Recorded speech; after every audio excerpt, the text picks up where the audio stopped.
That's how we, those of us who stay behind, leave, he thought. His father-in-law's beauty was like Alain Delon's. Ulysses got the sense that Martin was not only aware of the resemblance, but secretly cultivated it. The abandonment he suffered as a child, the hatred he felt for his children and for women, the idyllic memories of his army days, the dog cemetery in the garden of the house, the addiction to loneliness that only got worse as the end of his life drew nearer, all the distinctive traits of Alain Delon's life, well documented or otherwise, were echoed in Martin's.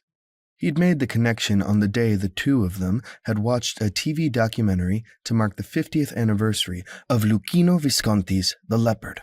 Delon was interviewed in the Palermo district, where the Palazzo Valganera Gangi was located, the same place where the famous ball scene was filmed.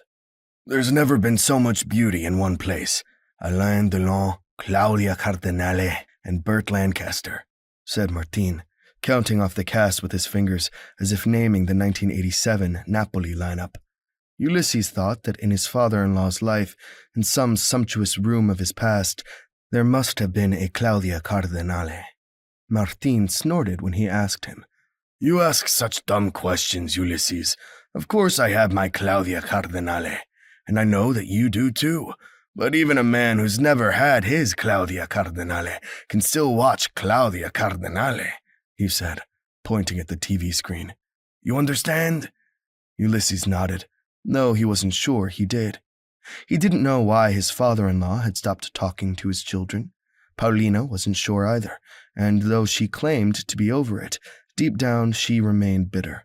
Ulysses only got to meet him because he'd really persevered. He thought that just not meeting your father-in-law at all was outrageous. She avoided the subject as long as she could, but one fine day she drove him to a house next to Los Churros Park at the top of a steep cul-de-sac. Ulysses had only been once before to that park in the northeast of Caracas, one of the oldest in the city, famous for its waterfalls and springs. The Khans had taken him there for a picnic to celebrate the news of Senora Khan's pregnancy. "You're going to have a baby brother," they told him with a strained smile.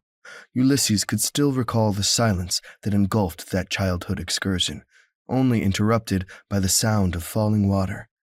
"Where is it coming from?" asked Ulysses, pointing to a waterfall.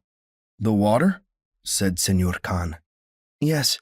"From the Avila," replied Senor Khan. "From up there." Ulysses looked at the enormous green mass that Senor Khan's arm was pointing at, the mountain range that guarded the city, its back turned like a sleeping giant. "I thought this was the Avila," he said. "No, Ulysses, this is Los Chorros Park. The Avila is further up, but if you go upstream, you do get to the mountain."